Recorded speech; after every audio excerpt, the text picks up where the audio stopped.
A gente fala sobre aquela decisão porque um juiz da quarta vara do trabalho de São Paulo condenou a Uber a pagar bilhão, com B de bola, R$ 1 bilhão por danos morais coletivos e determinou que a empresa registre os motoristas que atuam pelo aplicativo. A Uber respondeu em nota, disse que vai recorrer da decisão e que não vai adotar nenhuma medida antes que todos os recursos sejam esgotados. A empresa também mencionou decisões anteriores de várias cortes do país que não caracterizaram vínculo empregatício entre a empresa e os motoristas. Sobre isso, a gente fala agora com o Procurador-Geral do Trabalho, José de Lima Ramos Pereira. Conosco também, além do Sakamoto, o colunista Carlos Juliano Barros, colunista aqui do UOL. Uma ótima noite a todos que estão chegando agora. Doutor, vou te fazer a primeira pergunta. Se te parece factível, possível que essa decisão seja mantida, ou com a experiência que o senhor tem com casos semelhantes, ela deve ser revertida aí com os recursos? Bom, primeiro, a jurisprudência, boa noite a todos e todas. A jurisprudência ainda está oscilante, isso é uma realidade. Tem decisões como esta do São Paulo, deferindo o vínculo empregatício no sentido que o mundo está fazendo, né? São vários países envolvidos, seja da Europa, Estados Unidos. Então, nós temos uma Califórnia, Nova York. Então, o mundo está nesse sentido.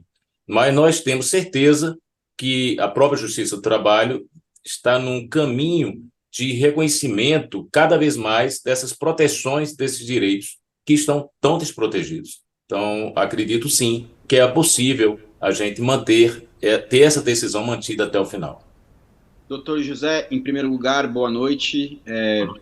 Obrigado pela oportunidade de entrevistá-lo. Eu sou o Carlos Juliano Barros, aqui colunista do UOL. O senhor estava falando sobre a questão, das decisões. No Tribunal Superior do Trabalho, o TST, que é a terceira instância da Justiça Trabalhista, a gente tem uma situação de 4-3, Existem 4 turmas com decisões favoráveis ao vínculo ao reconhecimento do vínculo empregatício entre motoristas e aplicativos, e 3 turmas que dizem que esse vínculo não existe. A gente até entrevistou o ministro Lélio Bentes aqui, presidente do TST, um tempo atrás, e ele disse que uma das prioridades do TST esse ano seria justamente o julgamento, a harmonização, melhor dizendo, desses julgamentos.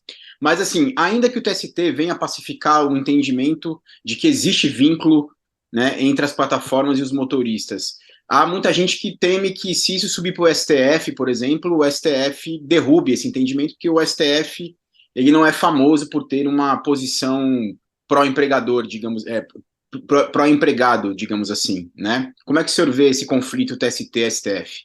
Bom, primeiro, a gente tem que começar do início. Você tinha uma decisões no TST desfavoráveis, em que na maioria das turmas, começou timidamente, porque os processos vieram, e começou a não reconhecer o vínculo, e começou a mudar. Então, se você perceber bem, há um tempo atrás, você vai buscar na internet, tem lá 3-3, já estamos 4-3, com a maioria formando o vínculo. O que é aquilo que nós entendemos que deva ser, porque o mundo, como eu disse, o Brasil sempre foi conhecido por ser um país com um direito social muito forte. Nós temos uma Constituição Federal, uma das melhores. Então, não tem muito sentido, até incoerente, a gente não ter milhares de pessoas envolvidas nessa atividade desprotegidas. A questão do primeiro passo é ter a Justiça do Trabalho numa uniformização maior nesse sentido.